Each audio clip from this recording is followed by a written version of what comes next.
नमस्कार। खबरों के इस बुलेटिन च तुहाडा स्वागत है। मैं हाँ गीता सक्सेना। पहला पेश ने चौंकिया खबर। प्रधानमंत्री नरेंद्र मोदी आज अपने अमरीकी दौरे दौरान व्हाइट हाउस विखे अमरीकी राष्ट्रपति जो बाइडन नाल दुवल्ली मीटिंग करेंगे। प्रधानमंत्री व्हाइट हाउस विच होने वाले क्वाड शिखर सम्मेलन विच वे शिरकत करेंगे। प्रधानमंत्री ने वाशिंगटन डीसी विच अमरीका दी उपराष्ट्रपति कमला हैरिस नाल मुलाकात की। मीटिंग दौरान दोवें नेतावां ने अफगानिस्तान समेत हाल दीआं विश्व तब्दीलियां ते विचारां दा आदान प्रदान किया। प्रधानमंत्री नरेंद्र मोदी ने जापान के प्रधानमंत्री सुगा योशीहिदे और आस्ट्रेलिया के प्रधानमंत्री स्कॉट मॉरिसन नाल भी वख-वख मुलाकातां कीतियां।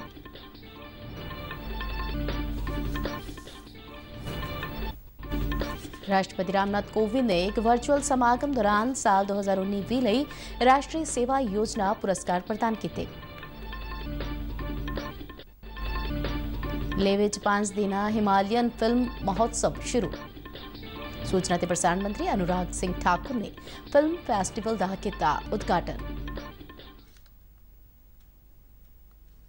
ते हुण खबरां विस्तार नाल। प्रधानमंत्री नरेंद्र मोदी आज अपने अमरीकी दौरे दौरान व्हाइट हाउस विखे अमरीकी राष्ट्रपति जो बाइडन नाल दुवल्ली मीटिंग करेंगे। व्हाइट हाउस विच होने वाले क्वाड शिखर सम्मेलन विच वे शिरकत करेंगे। 20 जनवरी को अमरीका के राष्ट्रपति वजों अहुदा संभालन मगरों यह दोवें नेतावां विचाले निजी तौर पर पहली मीटिंग होवेगी। राष्ट्रपति बाइडन निजी तौर पर हाजिरी वाले क्वाड मुल्कां दे नेतावां दे शिखर सम्मेलन की पहली बार मेज़बानी करेंगे, जिस विच प्रधानमंत्री नरेंद्र मोदी तो इलावा आस्ट्रेलियाई प्रधानमंत्री स्कॉट मॉरिसन और जापान के प्रधानमंत्री योशीहिदे सुगा भी शिरकत कर रहे हैं। प्रधानमंत्री नरेंद्र मोदी का अमरीकी दौरा भलके संयुक्त राष्ट्र महासभा को संबोधन नाल समाप्त होगा, जिस दौरान कोविड-19 महामारी समेत वड्डियां विश्व चुनौतियां, अतवाद विरुद्ध लड़ाई की महत्ता, पौण-पाणी तब्दीली और होर महत्वपूर्ण मुद्दे केंद्र बिंदु रहणगे। जिक्र हो गए कि कोविड महामारी फैलन तो बाद प्रधानमंत्री नरेंद्र मोदी का यह पहला विदेशी दौरा है। प्रधानमंत्री के अमरीकी दौरे दौरान कौमी सुरक्षा सलाहकार अजीत डोवाल, विदेश सकत्तर हर्षवर्धन श्रृंगला और होर सीनियर अधिकारियों का उच्च पद्धरी डेलीगेशन भी उन्होंने नाल है। अपने अमरीकी दौरे दौरान प्रधानमंत्री नरेंद्र मोदी ने वाशिंगटन डीसी विच अमरीका की उपराष्ट्रपति कमला हैरिस नाल मुलाकात की। उन्हें अपनी इस पहली निजी मुलाकात से खुशी जाहिर की। इस तो पहला इस साल जून महीने कमला हैरिस नाल फोन पर हुई गलबात नूं भी प्रधानमंत्री ने गर्मजोशी नाल चेते किया। मीटिंग दौरान दोवें नेतावां ने अफगानिस्तान समेत हाल दीआं विश्व तब्दीलियां ते विचारां दा आदान प्रदान किया ते एक मुक्त ते खुले हिंद प्रशांत खेतर प्रति अपनी वचनबद्धता की पुष्टि की। प्रधानमंत्री नरेंद्र मोदी और कमला हैरिस ने अपने अपने देशों में कोविड-19 की स्थिति ते चर्चा की, जिस विच तेजी नाल टीकाकरण के यत्नां राहीं महामारी नूं रोकण लई मौजूदा समय जारी कोशिशां दे नाल-नाल जरूरी दवाइयां, डॉक्टरी और सेहत संभाल देखभाल उपकरणों की सप्लाई यकीनी बनाना शामिल है। दोवें धिरां ने पौण-पाणी तब्दीली ते सहयोग भरपूर कार्रवाई के महत्व नूं भी स्वीकार किया। प्रधानमंत्री ने नव्याणयोग ऊर्जा के वाधे लई भारत दीआं अणथक कोशिशां ते हाल ही दे विच आरंभे गए राष्ट्रीय हाइड्रोजन मिशन बारे चर्चा की। उन्हां वातावरण की स्थिरता नूं उत्साहित करने लई जीवन शैली विच बदलाव के महत्व ते भी जोर दिता। नरेंद्र मोदी और कमला हैरिस ने पुलाड़ सहयोग, सूचना तकनोलॉजी, खासतौर पर उभरदी और महत्वपूर्ण तकनोलॉजी के नाल-नाल सेहत के खेतर विच सहयोग ते भविख विच सहयोग के खेतरां ते भी विचार वटांदरा किया। दोवें नेतावां ने आपसी रूप विच लाभकारी सिक्ख्या संबंधां ते दोवें देशां विचाले ज्ञान, नवाचार ते काबलियत के आधार ते रूप विच लोकां तो लोकां विचाले संबंधां नूं होर मजबूत बनाउण ते भी सहमति जताई। प्रधानमंत्री मोदी ने उपराष्ट्रपति कमला हैरिस ते सैकंड जेंटलमैन डगलस इमहाक नूं भारत आउण दा सद्दा भी दिता। अपने अमरीका दौरे दौरान प्रधानमंत्री नरेंद्र मोदी ने वाशिंगटन डीसी विच जापान के प्रधानमंत्री सुगा योशीहिदे नाल मुलाकात की। दोवें प्रधानमंत्रियों ने अपनी पहली मुलाकात से खुशी जाहिर की। प्रधानमंत्री ने पिछले कुछ सालों विच भारत और जापान विचाले विशेष रणनीतिक और विश्व भाईवाली के मामले विच महत्वपूर्ण प्रगति नूं संभव बनाउण दी दिशा विच प्रधानमंत्री सुगा की निजी तौर पर वचनबद्धता और अगवाई लई धन्नवाद किया। उन्होंने विश्व महामारी दरमियान टोक्यो ओलंपिक और पैरालंपिक खेडों की सफल मेज़बानी लई भी प्रधानमंत्री सुगा नूं वधाई दी। दोवें प्रधानमंत्रियों ने दोवें देशों विचाले बहुपक्षी संबंधों की समीक्षा की और अफगानिस्तान समेत हाल के विश्व और खेतरी घटनाक्रम के विचारों का आदान प्रदान किया। उन्होंने एक सुतंत्र और खुले हिंद प्रशांत खेतर प्रति अपनी वचनबद्धता नूं दोहराया। दोवें धਿਰ रक्षा उपकरणों और तकनोलॉजी के खेतर में दोवल्ले सुरक्षा और रक्षा सहयोग वधाउण ते भी सहमत हुए। ਦੋਵੇਂ ਪ੍ਰਧਾਨ ਮੰਤਰੀ ਨੇ ਆਪਸੀ ਆਰਥਿਕ ਭਾਈਵਾਲੇ ਦਾ ਸਵਾਗਤ ਕੀਤਾ। ਪ੍ਰਧਾਨ ਮੰਤਰੀ ਮੋਦੀ ਅਤੇ ਪ੍ਰਧਾਨ ਮੰਤਰੀ ਸੁਗਾ ਨੇ ਕੋਵਿਡ ਮਹਾਮਾਰੀ ਅਤੇ ਇਸ ਨਾਲ ਨਜਿੱਠਣ ਦੀਆਂ ਕੋਸ਼ਿਸ਼ਾਂ ਬਾਰੇ ਵੀ ਚਰਚਾ ਕੀਤੀ। प्रधानमंत्री नरेंद्र मोदी ने वाशिंगटन डीसी में क्वाड शिखर सम्मेलन दौरान आस्ट्रेलिया के प्रधानमंत्री स्कॉट मॉरिसन नाल भी दोवल्ली मीटिंग की।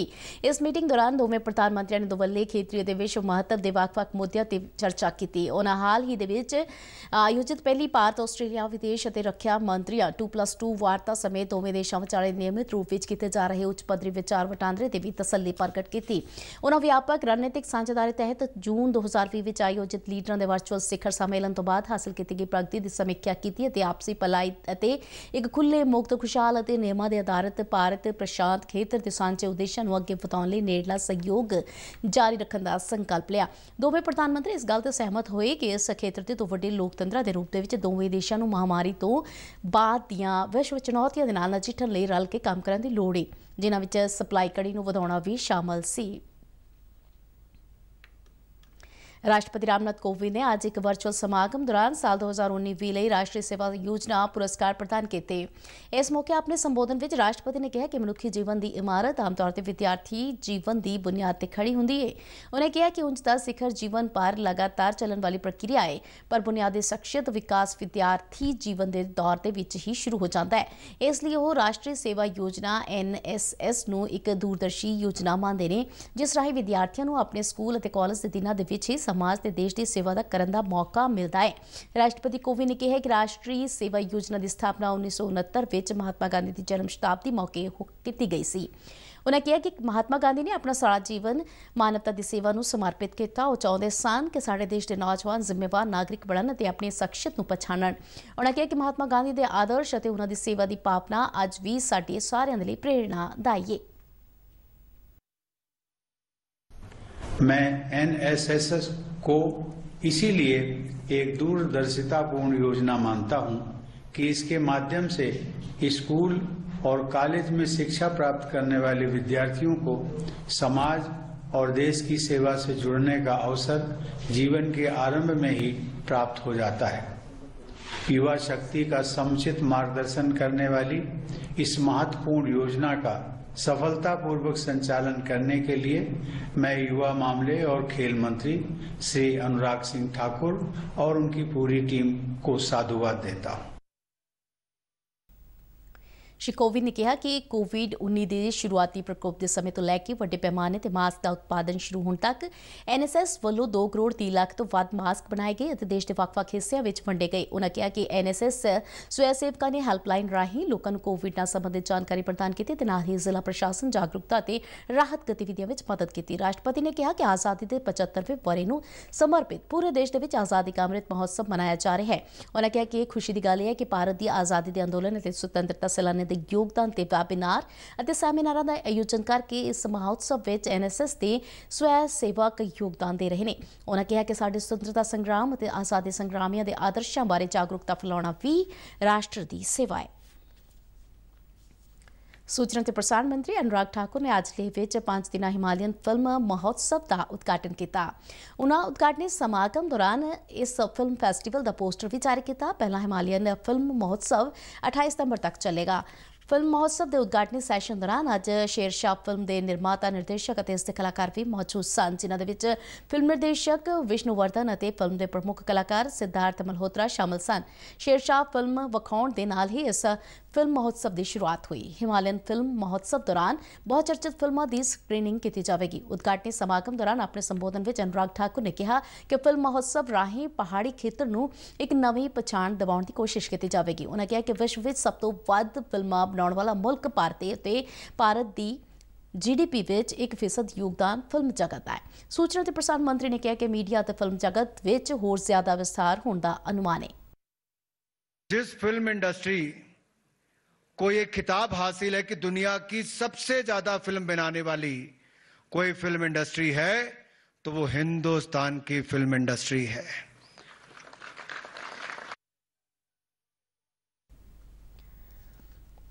आज़ादी का अमृत महोत्सव ਨੂੰ समर्पित आज़ादी का सफर तहत 80 ਭਾਰਤੀ आज़ादी ਵਿੱਚ योगदान ਪਾਉਣ ਵਾਲੇ ਵੱਖ-ਵੱਖ ਮੰਨੇ ਪ੍ਰਮੰਨੇ ਅਤੇ ਗੁਮਨਾਮ आज़ादी ਸੰਗਰਾਮੀਆਂ ਦੇ ਜੀਵਨ ਤੋਂ ਦੇ ਪਹਿਲੂਆਂ ਤੋਂ ਤੁਹਾਨੂੰ ਜਾਣੂ ਕਰਵਾਉਂਦੇ ਹਾਂ। ਇਸ ਤੋਂ ਇਲਾਵਾ ਆਜ਼ਾਦੀ ਦੇ ਸੰਘਰਸ਼ ਦੇ ਨਾਲ ਜੁੜੀਆਂ ਹੋਰ ਗਤੀਵਿਧੀਆਂ ਬਾਰੇ ਵੀ ਅਸੀਂ ਦੱਸਦੇ ਹਾਂ। ਅੱਜ ਦੀ ਕੜੀ ਵਿੱਚ ਅਸੀਂ ਤੁਹਾਨੂੰ ਮਹਾਨ ਕ੍ਰਾਂਤੀਕਾਰੀ ਪ੍ਰੀਤੀਲਤਾ ਅਤੇ ਸੁਤੰਤਰਤਾ ਸੈਨਾਨੀ ਪੀਕਾ ਜੀ ਰੁਸਤਮ ਕਾਮਾ ਬਾਰੇ ਜਾਣਕਾਰੀ ਦੇ ਰਹੇ ਹਾਂ। ਪੇਸ਼ ਹੈ ਇੱਕ ਖਾਸ ਰਿਪੋਰਟ।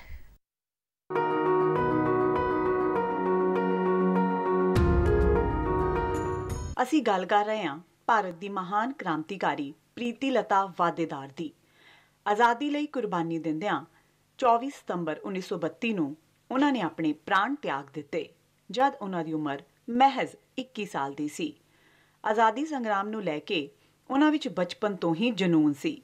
ਸਕੂਲੀ ਦਿਨਾਂ ਤੋਂ ਹੀ ਉਹ ਰਾਣੀ ਲక్ష్ਮੀ ਬਾਈ ਦੀ ਹਿੰਮਤ ਤੋਂ ਪ੍ਰਭਾਵਿਤ ਸੀ।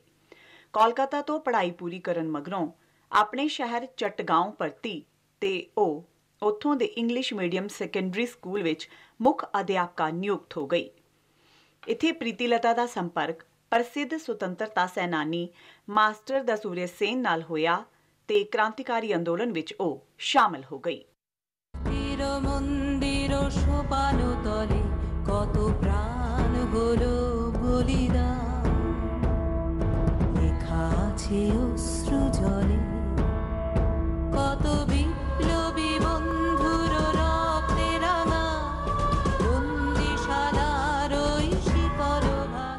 ਪ੍ਰੀਤੀਲਤਾ ਮੰਨਦੀ ਸੀ ਕਿ ਅੰਗਰੇਜ਼ਾਂ ਦੇ ਨਾਲ ਹਥਿਆਰਬੰਦ ਸੰਘਰਸ਼ ਵਿੱਚ ਮਹਿਲਾਵਾਂ ਨੂੰ ਵੀ ਭੂਮਿਕਾ ਨਿਭਾਉਣੀ ਚਾਹੀਦੀ ਹੈ।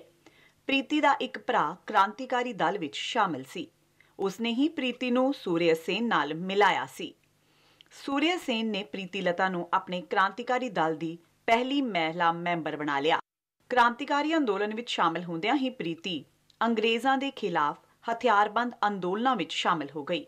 ਟੈਲੀਫੋਨ ਤੇ ਟੈਲੀਗ੍ਰਾਫ ਦਫ਼ਤਰ ਨੂੰ ਤਬਾਹ ਕਰਨ ਦੇ ਨਾਲ 1932 ਦੇ ਜਲਾਲਾਬਾਦ ਪਹਾੜੀ ਤੇ ਸਥਿਤ ਰਿਜ਼ਰਵ ਪੁਲਿਸ ਲਾਈਨ ਉੱਪਰ ਕਬਜ਼ੇ ਵਾਸਤੇ ਹੋਏ ਕ੍ਰਾਂਤੀਕਾਰੀ ਆਪਰੇਸ਼ਨ ਵਿੱਚ ਵੀ ਉਹ ਸ਼ਾਮਲ ਰਹੀ। ਕ੍ਰਾਂਤੀਕਾਰੀਆਂ ਦੀ ਯੋਜਨਾ ਮੁਤਾਬਕ ਬਾਅਦ ਵਿੱਚ ਚਟਗਾਉਂ ਦੀ ਪਹਾੜੀ ਦੀ ਢਲਾਨ ਤੇ ਸਥਿਤ ਅੰਗਰੇਜ਼ਾਂ ਦੇ ਕਲੱਬ ਉੱਪਰ ਹਮਲਾ ਕਰਨ ਵਾਲੇ ਦਲ ਦੀ ਪ੍ਰੀਤੀਲਤਾ ਨੇ ਅਗਵਾਈ ਕੀਤੀ। ਇਸ ਵਿੱਚ 15 ਕ੍ਰਾਂਤੀਕਾਰੀ ਸ਼ਾਮਲ ਸਨ। ਉਸ ਦਿਨ ਪ੍ਰੀਤੀਲਤਾ ਮਰਦਾਂ ਦੀ ਪੋਸ਼ਾਕ ਵਿੱਚ ਸੀ। ਗੋਲੀਬਾਰੀ ਵਿੱਚ ਉਹਨਾਂ ਨੂੰ ਗੋਲੀ ਲੱਗੀ।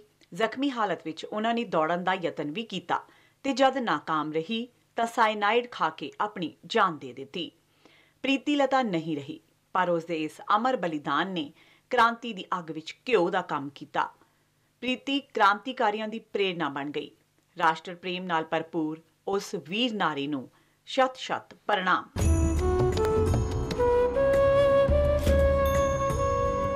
ਅੱਜ ਸੁਤੰਤਰਤਾ ਸੈਨਾਨੀ ਪੀਕਾ ਜੀ ਰੁਸਤਮ ਕਾਮਾ ਦੀ ਜਯੰਤੀ ਵੀ ਹੈ। ਮੈਡਮ ਕਾਮਾ ਦੇ ਨਾਂ ਨਾਲ ਲੋਕਪ੍ਰਿਯ ਪੀਕਾ ਜੀ ਦਾ ਜਨਮ 24 ਸਤੰਬਰ 1861 ਨੂੰ ਮੁੰਬਈ ਦੇ ਇੱਕ ਪਾਰਸੀ ਪਰਿਵਾਰ ਵਿੱਚ ਹੋਇਆ ਸੀ।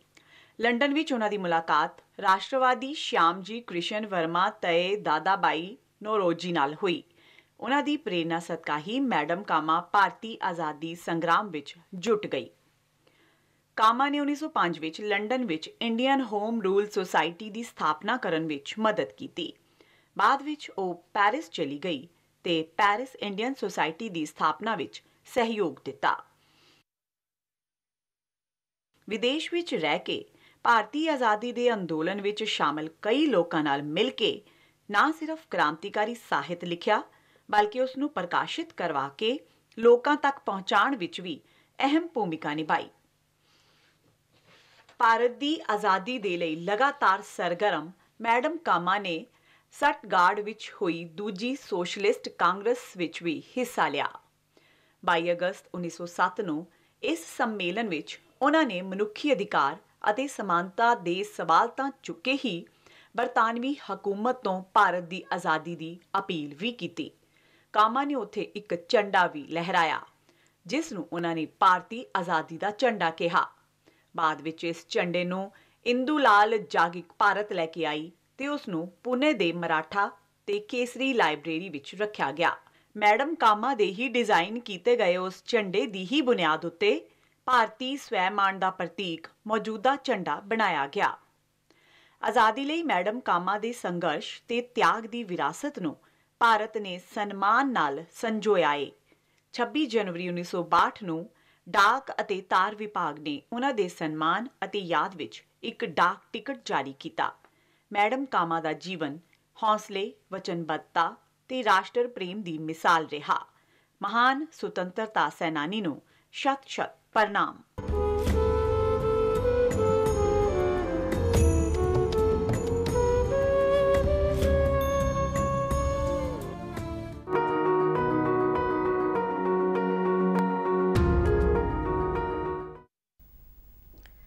इस दे नाल ही खबरां दा यह बुलेटिन खत्म हुंदा है। इजाजत दिओ। नमस्कार।